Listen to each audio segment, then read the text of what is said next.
அதாவது சகோதரர் என்ன கேட்கிறார் அப்படின்னா, தொழுகையில நம்ம நின்று தொழுது கொண்டிருக்கிறோம். நம்ம கூட தொழுகையில இன்னொருத்தர் வந்து புதுசா ஜாயின்ட் ஆகிறார், தொழுகையில பக்கத்துல நம்ம சஃபலியே நிக்கிறாரு.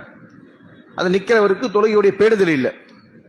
என்ன செய்யறாரு? தொழுகையில நெட்டியை முடிச்சிட்டு இருக்கிறாரு, விரல்கள்ல என்ன செய்யறாரு, கையில நெட்டி உடைச்சிட்டு இருக்கிறாரு, அல்லது தேவையில்லாம என்ன செய்யறாரு, அவரு ஆடிட்டு அசைஞ்சிட்டு இருக்கிறாரு.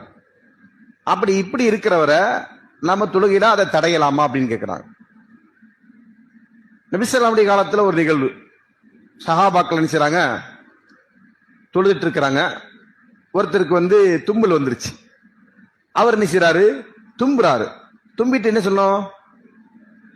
அல்ஹம்துலில்லாஹ் சொல்லணும். தொழுகையில் இருக்கும்போது தொழுகையில சொல்லலாமா? சொல்லலாம். சொல்லலாம். தொழுகையில் இருக்கும்போதும் சொல்லலாம். ஏன்னா அந்த சஹாபி அதைத்தான் செய்யறாரு. அல்ஹம்துலில்லாஹ் என்று சொல்றாங்க. இப்ப பக்கத்துல இருக்கிறவர் என்ன செய்யணும்?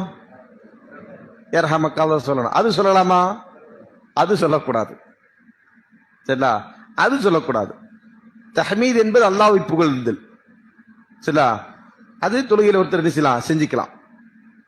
அந்த அடிப்பில் அவர் அல்ஹம்துலில்லாஹ் சொல்றாரு. இன்னொருத்தர் யர்ஹமக்கல்லாஹ் சொல்லும்போது அவருடைய தொடையில் என்ன செய்யறாரு, தட்டுறாரு. கூடாதுன்னு. சரிங்களா? இது ரசூலுல்லாஹி ஸல்லல்லாஹு அலைஹி காலத்திலேயே சஹாபாக்களுக்கு மத்தியில் நடந்த ஒரு நிகழ்வு.